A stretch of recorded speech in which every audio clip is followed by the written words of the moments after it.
My name is Emma Clarke, and I am 28 years old, living in Portland, Oregon. I was a lawyer, but this is the story of how I found myself. For 28 years, I was the perfect daughter who always obeyed her parents. I became a lawyer because my father wanted me to have a respectable career. I wore plain colors because my mother said that bright colors were not good for me.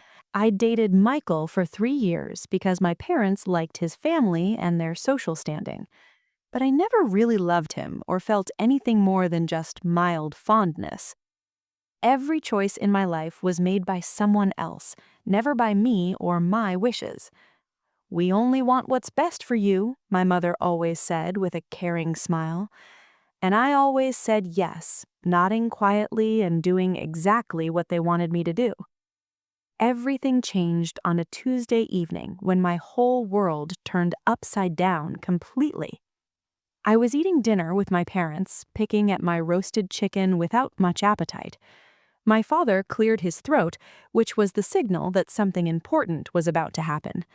My mother sat up straight in her chair, looking excited and clasping her hands together. "Michael's father and I have been talking," my father said while cutting his meat with precision. "It's time for you to get married to Michael, and we think June is good. We can have the wedding in a beautiful garden, and we already looked at venues." My fork fell from my hand and clattered loudly against my plate, shocking everyone at table. "What?" I said, and the word escaped from my mouth before I could even stop it. My mother smiled at me warmly, as if she had just given me wonderful, exciting news. "Dear, you have been together for years, so it's time to take the next natural step.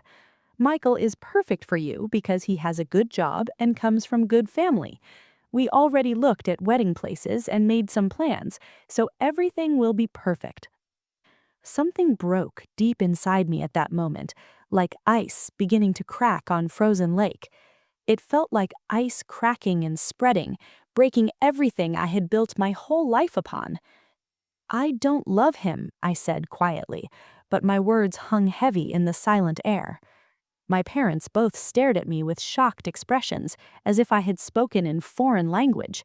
They looked completely shocked, frozen in place, unable to understand what I had just said to them. "Love?" my mother said, twisting the word with confusion written all across her worried face. "Emma, love grows with time and commitment, so you don't need to worry about that now. Michael is a good man who will take care of you well and provide everything. What more could you possibly want or need from a marriage than security and stability?" "I want to choose," I said, and my voice was shaking, but I kept going forward. "I want to make my own decisions about my life and feel something real inside." "You're just nervous," my father said calmly, returning to his meal as if nothing had happened. "All brides feel this way before their wedding, so this is completely normal for you." "I'm not a bride." I stood up abruptly, and my chair scraped loudly against the floor. "I never said yes to this marriage or any of your plans for my future. You decided everything for me, and you always decide everything without asking me what I want." My mother's face turned red with anger and hurt, and her eyes filled with tears quickly. "After everything we did for you, this is how you repay us with such terrible ingratitude. We gave you everything you could possibly need, every opportunity and every advantage in life." "You gave me your life, not mine," I said loudly, and the words came out stronger now. I grabbed my bag quickly and walked out of the house, leaving them sitting there stunned. My heart was beating so fast and hard that I thought it might break through my ribs. I felt scared about what I had just done, but I also felt strangely free. I drove around the city without any direction, crying while the streetlights blurred into golden streaks. I ended up at the park where I played as a child, alone under the stars. I sat on a bench and breathed in the cool night air, feeling both afraid and alive. My phone kept ringing constantly with calls from my mother and texts from my worried father. I turned off my phone completely, needing silence and space to think about my own life. For the first time in many years, I sat completely alone with only my own thoughts. and I heard something I had forgotten existed deep inside me, my own true voice. What did I really want from my life? I had never asked myself this important question before.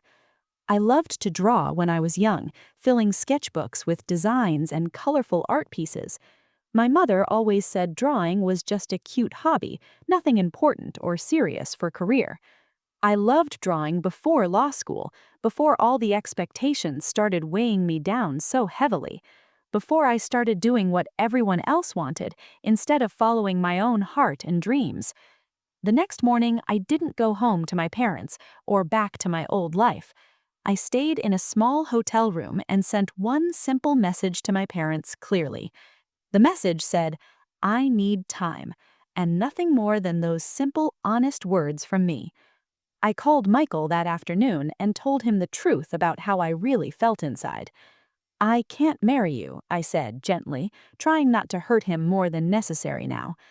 "I'm sorry, but I don't think I ever really knew myself when I was with you." Michael was quiet for a long moment, and then he surprised me with his honest response. Then he said, "I know what you mean, and I think I always knew that deep down." In the next few weeks, I moved into a tiny studio apartment with empty white walls. I painted the walls bright coral color, the bright, attention-seeking coral I always secretly loved, but never chose. I quit my job at the law firm where I had worked unhappily for many years.